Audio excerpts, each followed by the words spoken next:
नमस्कार दोस्तों। मेरे पाम रीडिंग चैनल में आपका बहुत बहुत स्वागत है। आइए आज 38 वर्ष की महिला के हथेली का अध्ययन करेंगे, इनके सवालों का जवाब करेंगे। तो सर्वप्रथम इनके सवालों को सुनेंगे, फिर एक एक करके इनके सवालों का उत्तर करेंगे। उससे पहले अगर आप लोगों ने अभी तक हमारे चैनल को सब्सक्राइब नहीं किया है तो कृपया करके चैनल को सब्सक्राइब कर ले, बेल आइकन को प्रेस कर दें ताकि लेटेस्ट नोटिफिकेशन आपको मिल जाए। तो चलिए शुरू करते हैं। इनका क्वेश्चन इस प्रकार है। बहुत परिश्रम करने के बाद, बहुत हार्ड वर्क करने के बाद अभी कुछ 2-1 साल पहले इनकी सरकारी नौकरी हुई है, लेकिन सैलरी नहीं आ रही है। पहला, कुछ कुछ अड़चने आ जा रही हैं सैलरी को लेके, और इतना स्ट्रगल करने के बाद अगर किसी को सरकारी नौकरी मिलती है और उसकी तनख्वाह नहीं आती है तो बड़ा दुख होता है। तो इनको जानना है कि सेटलमेंट कब से होगा। इट मीन्स कि ये लाइफ में सेटल्ड कब हो जाएंगी। सेटल्ड तो लगभग हो चुकी है, जॉब ज्वाइन कर लिया है, नौकरी चालू हो गई है, इनकी सैलरी क्यों नहीं आ रही है? क्या उसमें कोई अड़चन लगेगा? क्या कोई परेशानी आएगी? पहला। दूसरा, आगे की जिंदगी कैसी रहेगी? इतना विलंब विलंब से लाइफ में चीज़ें क्यों मिलती हैं, और हथेली पर क्या अच्छी खराब अवस्था बनी है? इन सारे महत्वपूर्ण विषय पर इनको जानना है। तो आप बिल्कुल भी चिंता ना करें, आपके सारे ही क्वेश्चंस पर हम विचार करेंगे। ऐसे बहुत लोग हैं जो जॉब जॉब ज्वाइन करने के बाद 6 महीना, कुछ साल भर के बाद ही उनकी तनख्वाह शुरू होती है। ऐसे बहुत नौकरियां हैं, जैसे शिक्षिका हैं। तो इस जॉब में ऐसा होता है, जो ज़्यादा वरीड होने की आवश्यकता नहीं है। मुझे ये देखना है कि कैरियर विलंब से शुरू हुआ है तो चलेगा कितना दिन, वो एक महत्वपूर्ण बात हो जाता है। आखिर विलंब से क्यों शुरू हुआ? अब आगे कोई अड़चन तो नहीं? अड़चन का तो कोई लिमिटेशन से नहीं है ना, वो तो कभी भी लाइफ में आ सकता है। तो अगर मैं पॉजिटिव चीज़ की बात कर लूँ, पहले तो इस सवाल को सुनता है। ऐसे बहुत से लोग हैं जो कहीं ना कहीं जॉब की तैयारी कर रहे हैं, लेकिन उनका फलित नहीं हो पा रहा है, उनका नौकरी नहीं हो पा रहा है। उसकी क्या खास वजह है? आज की वीडियो से यही देखते हैं कि आखिर 10 साल मेहनत करने के बाद, कुछ 22 22 25 1 साल से ये मेहनत कर रही है, इनकी नौकरी पे 36 में, आखिर ऐसा क्यों है? चलो देखते हैं। तो सबसे पहले मैं विचार करता हूँ इन चीज़ों पर। अब देखो, हथेली पर कुछ जो, अब हथेली पर जब आप गौर से अध्ययन करेंगे, हथेली को जब आप गौर से देखेंगे तो आपको ये चीज़ पता चल जाएगा, ये इनकी भाग्य रेखा नहीं है। क्योंकि ये रेखा इनके यहीं पर आके रुक रही है, तो ये भाग्य रेखा बिल्कुल भी नहीं मानी जाएगी। इसको भाग्य रेखा बिल्कुल भी नहीं कहेंगे हम। तो ये तो होगी पहली बात। दूसरी बात, अब जब ये वाली भाग्य रेखा हुई नहीं, इसके उपरांत कोई और रेखा तो हथेली पर है भी नहीं, तो इसका मतलब है कि इनके हाथ पर भाग्य रेखा थी ही नहीं। इसका मतलब है इनके हाथ पर भाग्य रेखा थी ही नहीं, तो विलंब तो होना ही है।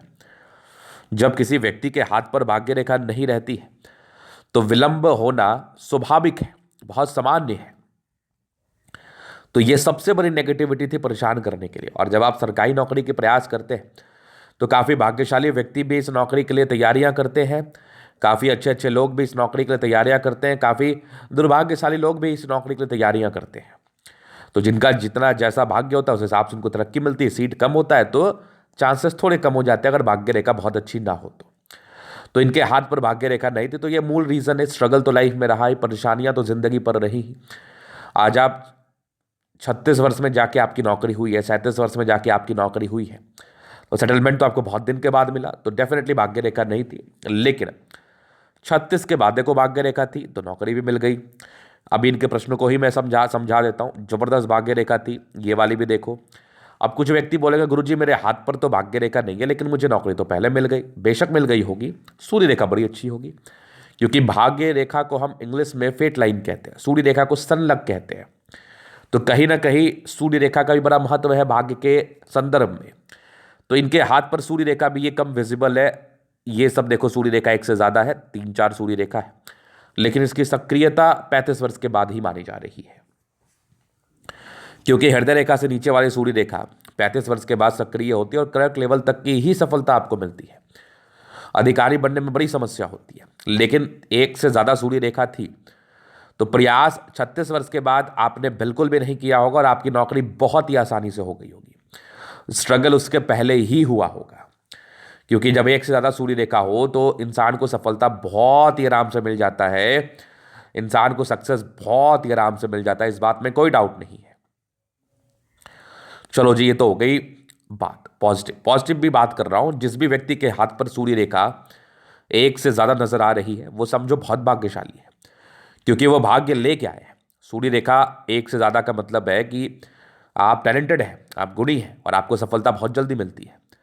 उसके बाद देखो तो आगे की भाग्य रेखाएं मुझे बेहतर दिख रही है, तो सरकारी क्षेत्र से धन लाभ भी हो जाएगा। अभी देखो ये वाली रेखा जो है ना, ये सरकारी क्षेत्र से धन लाभ की रेखा है जो बृहस्पति तक जा रही है। तो आज आपकी सैलरी स्टार्ट नहीं हुई तो चिंता मत करो, आपकी सैलरी डेफिनेटली स्टार्ट होगी और बहुत जल्द होगी। और आपको इस प्रकार के द्वंद्व और दुविधाएं नहीं सताएंगे, नहीं परेशान करेंगे।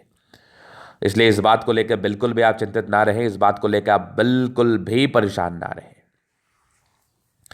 चलो जी, ये तो हो गई पॉजिटिव बात। और पॉजिटिविटी में देख लो, जीवन रेखा बड़ी स्मूथ है, मंगल रेखा बड़ी शानदार है, कहीं कोई दिक्कत नहीं है, बुध पे खड़ी रेखा है, दिमाग भी तेज होता है। चलो जी, इस प्रकार की पॉजिटिविटी भी हाथ पर दिखी रही है, बहुत बहुत जबरदस्त है। अभी बात करते हैं नेगेटिव चीज की तरफ। प्रश्न भी मैंने कह ही दिया, आगे की जिंदगी को लेकर मैं थोड़ी देर में बताता हूं। बाकी आपको सैलरी बहुत जल्दी आएगी क्योंकि सरकारी क्षेत्र से धन लाभ की रेखा बन गई है। अगर ये नहीं बनती तो एक किंतु परंतु था, लेकिन ये बन गई है तो कोई किंतु परंतु नहीं है। जो विलंब हो रहा है वो थोड़ा सा ही विलंब है, आपका सैलरी स्टार्ट हो जाएगा और आपकी स्थितियां बहुत सामान्य हो जाएंगी। अभी मैं आगे विचार करता हूं नेगेटिव चीज पर। नेगेटिविटी क्या है? नेगेटिविटी में जुपिटर बहुत गड़बड़ है, बहुत ज्यादा। ये पारिवारिक तनाव, पारिवारिक द्वंद्व, अपने से समझदार ज्यादा किसी को नहीं समझना, इस प्रकार की स्थिति को ये बताता है। और जुपिटर अगर गड़बड़ हो तो ऐसे व्यक्ति निराशावादी भी हो जाते हैं, जिंदगी से आशाएं खत्म हो जाती है, कभी कभार अज्ञानता भी ज्यादा आ जाती है, कभी कभार अज्ञानी टाइप का भी बिहेव करने लगते हैं ऐसे व्यक्ति। तो जुपिटर वीक के लिए मैं आपको उपाय दूंगा और इसको लेके वैवाहिक जीवन में भी कोई ना कोई परेशानियां बनी रहती हैं। पहली नेगेटिविटी। दूसरी तो भाग्य रेखा ही नहीं थी, इससे बड़ी नेगेटिविटी और क्या ही हो सकती है कि किसी व्यक्ति के हाथ पर अगर भाग्य रेखा का ही साथ ना हो, तो ये एक तो बहुत बड़ी नेगेटिविटी है, ये तो बहुत ज्यादा बड़ी नेगेटिविटी है। चलो जी, दो बात हो गया। अगर मैं तीसरी तरफ बात कर लूँ तो बुध रेखा भी हाथ पर नहीं है, तो पैसे जमा करने में दिक्कत धीरे धीरे बन रहा है। नहीं तो अभी फिलहाल आपका बैंक बैलेंस तो कुछ भी नहीं होगा, अभी लॉसेस ही लग रहे होंगे, धन हानि के योग को ही बता रहा है।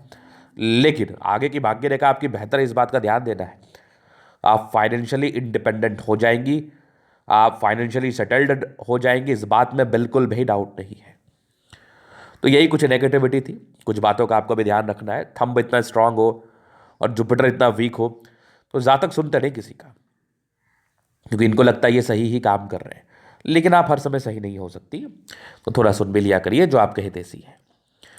चलो जी, ये तो हो गई पॉजिटिव नेगेटिव बात। अभी इनके जीवन रेखा से मैं आगे की जिंदगी को क्लियर करता हूं। जीवन रेखा तो आपको बचपन से हाईली इंडिपेंडेंट बना रही है, ना सुनने की प्रॉब्लम तो बचपन से है। कुछ प्रगति की रेखा थी अच्छे परिवार से, लेकिन फिर भी स्ट्रगल रहा होगा। इंडिपेंडेंसी के योग एक युवा आकृति थी, थोड़ा तनाव आपने लिया है। लगभग आप 16 वर्ष से लेकर मान के चल लो 21 वर्ष तक, 23 में एक तरक्की थी, फिर जीवन रेखा ठीक थी। ये लाइंस बड़ी दिख रही थी मुझे, ये लाइंस कंटिन्यू बेसिस पर बनी हुई थी 33 वर्ष तक। 33 के बाद जीवन रेखा स्मूथ थी, एक तरक्की के योग आपके थे लगभग 35 में, फिर एक आपके 37 में, फिर एक आपके 39 में, फिर जीवन रेखा ठीक, एक बहुत बड़ी तरक्की है ये मान के चल लो 50 वर्ष में। 50 के बाद लाइफ में अच्छी बड़ी बड़ी तरक्की है, 55 में है, फिर बड़ी यात्रा बनी हुई है लगभग आपके 58 ईयर्स में, फिर 60 में। उसके बाद भी जीवन रेखा बहुत बेहतर है, कहीं कोई दिक्कत नहीं है। जो विपरीत परिस्थिति के योग थे, जो परेशानी आने के योग थे, वो आपके 33-34 तक ज़्यादा थे। उस समय बहुत ऐसे सर्कमस्टांसेस बने होंगे जिसमें आपको लगा होगा कि मैं लाइफ में कुछ भी नहीं बचा, लाइफ बहुत हेल हो गई, ज़िंदगी में नाना प्रकार की परेशानियाँ आती जा रही हैं। तो ये 33-34 वर्ष की आयु तक था। इसके बाद तो मुझे विशेषतम दिक्कत नहीं दिख रहा है। मंगल रेखा अच्छी है, बचाव की रेखा है, जातक का बचाव तो ये करा ही देती है। चलो जी, ये तो हो गई पॉजिटिव नेगेटिव और इनके प्रश्न है। अभी इनके तरीका हम जन अध्ययन करेंगे, चीज़ों को स्पष्ट रूप से क्लियर करेंगे। तो वीडियो काफ़ी ज़्यादा महत्वपूर्ण है, देखे सीखे समझे। ये आ गया इनका स्क्वायर स्पा। प्लैनेट्स अच्छे कंडीशंस में, राज्यों का रखते, जब जुपिटर को छोड़ के उपाय तो करना होगा। गुलाबी धन को अट्रैक्ट करती है, बहुत ज़्यादा गद्देदार भी नहीं, बहुत हार्ड भी नहीं, फिर भी कंफर्टेबल लाइफ तो रहती ही रहती है। और एक ज़बरदस्त थंब है, व्यक्तित्व शानदार, इच्छा शक्ति बड़ी अच्छी है, इच्छा शक्ति बड़ी शानदार है। एक लाइन अपनी ज़िंदगी पर जो भी अपने दम पर है, डिजायर्स के बाद अच्छे लाइन से व्यक्ति बहुत ज़्यादा महत्वाकांक्षी, ट्राइंगल्स है जो नेगेटिविटी को दूर कर रही है, और स्ट्रांग थंब है, मतलब इंसान को झुकना पसंद नहीं है और सुनना भी पसंद नहीं है, तो बेहतरीन थंब है। समझदारी काफ़ी अच्छी है, बहुत समझदार है, फिंगर पर खड़ी रेखा इंडिकेट करिए, जातक बहुत ही अच्छे दिल के, दिल में किसी भी प्रकार का कोई किंतु परंतु नहीं, हमेशा लोगों के विषय में अच्छा सोचना। हाँ, थोड़ा थंब स्ट्रांग होने से थोड़ा रूडनेस आ जाता है।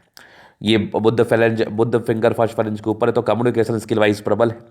सूर्य पर चक्रनुमा आकृति बनी हुई, सक्सेस तो मिलेगा, लेट ही मिलेगा लेकिन मिलेगा। हिम्मती काफ़ी ज़्यादा है, मेहनती है ठीक ठाक, बृहस्पति पर भी चक्र है, तो थोड़ा इंसान को ईगोइस्टिक जरूर बना देता है, क्योंकि बृहस्पति डाउन था ना, और ये चक्र इंसान को थोड़ा सा ईगो दे देता है। क्योंकि क्या होता है ना कि जब आप के हाथ पर ना ये चक्र जैसी आकृति हो, ये आपके अंदर एक कॉन्फिडेंस को प्रदान करता है, जुपिटर का फल को इंक्रीज कराता है। लेकिन अगर जुपिटर ही दबाव लिए हुए कंडीशन में रहे तो ये तो एक कॉन्फिडेंस दे दिया आपको, लेकिन इसका दबाव आपको कहीं ना कहीं अज्ञानी भी बना देता है। तो इसलिए आप ओवर कॉन्फिडेंस में कोई भी गलतियां ना करें। फिंगर लंबे करें, अच्छी क्रिएटिविटी, अच्छी समझदारी तो होती ही होती है।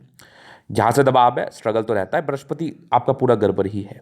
तो कहीं ना कहीं इसलिए कार्य क्षेत्र को बढ़ाने में दिक्कत, आज भी जॉब होने के बाद भी सैलरी नहीं आ पा रही है, दिक्कतों का सामना करना पड़ रहा है, पैसे खर्च हो रहे हैं, फिर भी ज़्यादा बेनिफिट नहीं दिख रहा, तो वो तो बात हो गई, इसका उपाय करना चाहिए, मैं दूंगा।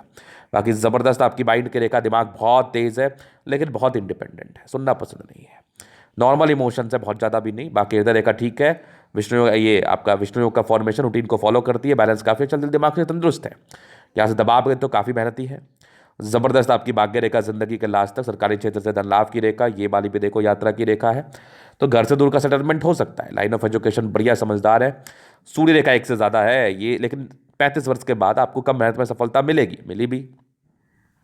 बुध पे खड़ी रेखा है, दिमाग बहुत तेज है, सनमन की अच्छी बुद्धि, विवेक से कार्य करते हैं, दोनों मंगल बढ़िया है, पराक्रमी है, समर्पित है, किसी भी चीज़ को लेके कुछ करना है तो बस करना है, इंडिपेंडेंट भी काफ़ी ज़्यादा, लॉजिकल है। तो आपका मंगल इस चीज़ का परिचय कराता है कि आप बहुत हिम्मती हैं। चंद्रमा है, पैसे की फ्लो को तो बताता है, लेकिन कुछ हल्की फुल्की यात्राओं के योग है। और एक क्वेश्चन था कि ट्रैवल ज़्यादा करती है तो कुछ दुर्घटनाओं के योग बनेंगे क्या, तो वैसे कोई राहु रेखा मुझे नहीं दिख रही है। वैसे भी ट्रैवल के समय क्या होता है ना कि कभी कभार आपकी गलती नहीं भी होती, फिर भी आपको दिक्कत हो जाता है, तो संयमता से चले। लेकिन अगर जीवन रेखा पर दिक्कत नहीं है तो मेजर प्रॉब्लम नहीं आएगी। शुरुआती दौर से भाग्य रेखा नहीं थी, प्रॉब्लम तो रही होगी, डेफिनेटली रही होगी। 36 के बाद भाग्य रेखा थी, एक से ज़्यादा है आपके, लगभग 38 के बाद आगे भी भाग्य रेखा बेहतर है। अब आगे कोई विशेष दिक्कत नहीं होना चाहिए। बुद्ध रेखा बहुत ही अच्छी नहीं है, तो धीरे धीरे ये बन रही है, बनेगी तो फिर फाइनेंशियली आप स्टेबल हो पाएंगे, बैलेंस रह पाएगा आपके पास।